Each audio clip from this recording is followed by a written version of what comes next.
మమతా బెనర్జీ చాలా మందికి ఒక లెసను. 2011లో ఆమె పశ్చిమ బెంగాల్ ముఖ్యమంత్రి అయ్యారు.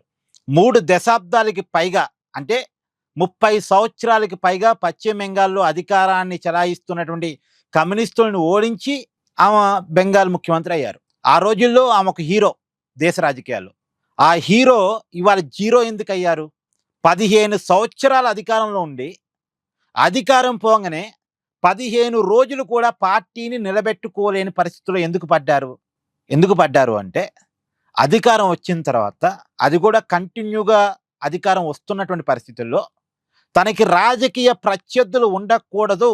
రాజకీయ ప్రత్యర్థులు తనకి లేకపోతే వరుసగా అధికారం నాదే అనేటువంటి ఒక నియంత ధోరణికి మమత వెళ్ళారు. కళ్ళు నెత్తికెక్కాయి. సరే, అది నియంతృత్వం ఒకవైపు. పైగా పార్టీకి ఒక సిద్ధాంతం లేదు. సిద్ధాంతం బేస్ అనేది లేదు. పార్టీకి ఒక నిర్మాణం లేదు. ఏదో మమత చెప్పింది చెల్లుబాటైద్ది, మమత మేనల్లుడు చెప్పింది చెల్లుబాటైద్ది. అంతా కేంద్రీకృతం. పార్టీలో ఒక హ్యూమన్ బాండింగ్ లేదు. ఆ పార్టీలో ఎమ్మెల్యేలు డమ్మీలు, ఎంపీలు డమ్మీలు. ఆ పార్టీలో రాష్ట్ర కమిటీలు, జిల్లా కమిటీలు వాళ్ళంతా డమ్మీలు. వాళ్ళదేం పెత్తనం ఉండదు. అంతా పైనుంచి వచ్చినటువంటి ఆదేశాలని తూచా తప్పకుండా పాటించడం తప్ప వీళ్ళు వాళ్ళకి ఒపీనియన్ చెప్పడం ఉండదు. కింది స్థాయి నాయకుల ఒపీనియన్ వినేవాడు ఎవడూ లేడు అక్కడ పార్టీలో. పార్టీ అధిష్టానం వాళ్ళకి వచ్చిన ఆలోచన ఇంప్లిమెంట్ చేయమంటే చేయటమే. ఇప్పుడు అధికారం అప్పుడు వాళ్ళ చేతిలో ఉంది కాబట్టి వాళ్ళు చెప్పినట్టు నాయకత్వం అంతా వినేది. ఎమ్మెల్యేలు అంతా వినేవాళ్ళు. ఎమ్మెల్యేలు ఏదైనా చెప్పాలనుకున్నా, ఎంపీలు ఏదైనా చెప్పాలనుకున్నా, మంత్రులు ఏదైనా చెప్పాలనుకున్నా మమతా బెనర్జీ అపాయింట్మెంట్ దక్కేది కాదు.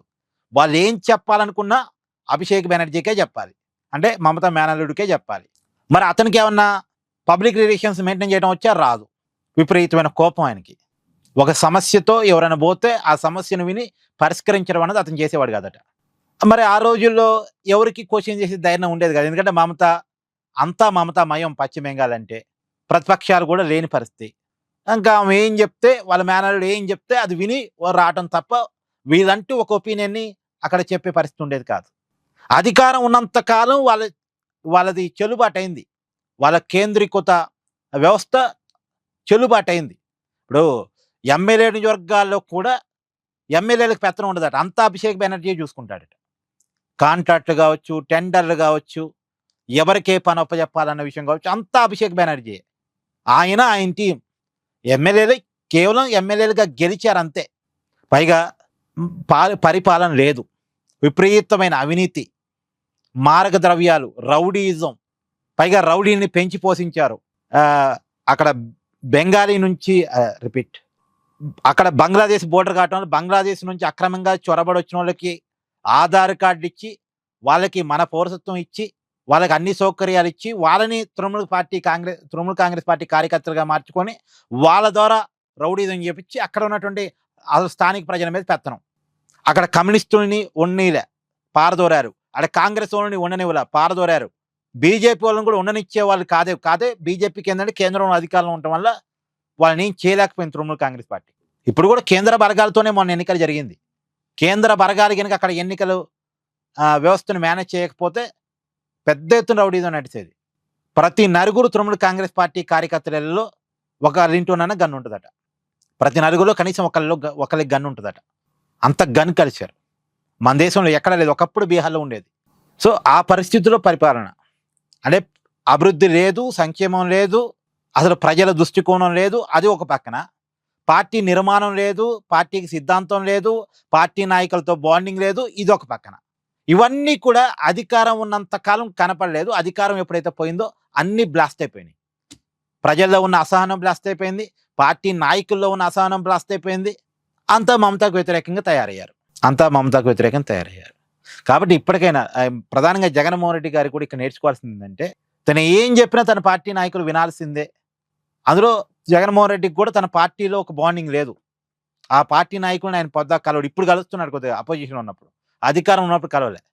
కాకపోతే జగన్కి మమతాకున్న తేడా ఏంటంటే, మమతానేమో 15 సంవత్సరాలు వరుసగా అధికారంలో ఉండేసరికి అసహనం ఎక్కువ, ఇప్పుడు బ్లాస్ట్ అయింది. జగన్ 5 సంవత్సరాలతోనే అయిపోయింది కదా. జగన్ని ప్రజలు పక్కన పెట్టేశారు కదా. సో ఇంకా పార్టీ నాయకులు జగన్ పట్ల బ్లాస్టింగ్ కాలే. ఇంకా కారని కూడా కాదు, నెక్స్ట్ ఎలక్షన్స్లో జగన్ ఓడిపోతే జగన్ పరిస్థితి కూడా, జగన్ పార్టీ నడపడం పరిస్థితి కూడా చాలా దారుణంగా ఉంటుంది. ఎప్పుడైనా పార్టీని సైద్ధాంతికంగా నిర్మాణం చేసుకోవాలి, నిర్మాణయుతంగా పార్టీని ఉంచుకోవాలి. పార్టీ నాయకులతో ఒక హ్యూమన్ బాండింగ్ ఉంచుకోవాలి.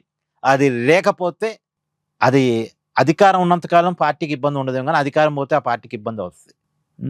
సరే, ఇది బెంగాల్లో అంటే మమత ఒక లెసన్, చాలా మందికి ఒక గుణపాఠం.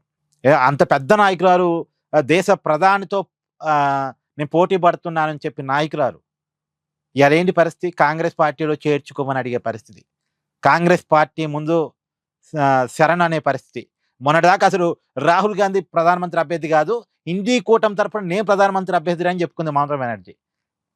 ఇక రాహుల్ గాంధీ పార్టీలో చేరటానికి సిద్ధమవుతుంది. ఇప్పుడు రాహుల్ గాంధీ చెప్పినట్టు వినాలిగా. నిన్నటిదాకా రాహుల్ గాంధీ అసలు నాయకుడే కాదు, నేను నాయకురాలని దేశానికి అని చెప్పుకుంది ఆవిడ. ఓడర్ బండ్లు అవుతాయి, బండ్లు ఓడర్ అవుతాయి అంటే ఇదే. ఆమె ఆ పరిస్థితిలోకి రావడానికి కారణం ఆమె నియంతృత్వం, ఆమె హ్యూమన్ బాండింగ్ మెయింటైన్ చేయకపోవటం, ఆ పార్టీకి సిద్ధాంతం లేకపోవటం, ఆ పార్టీకి నిర్మాణం లేకపోవటం.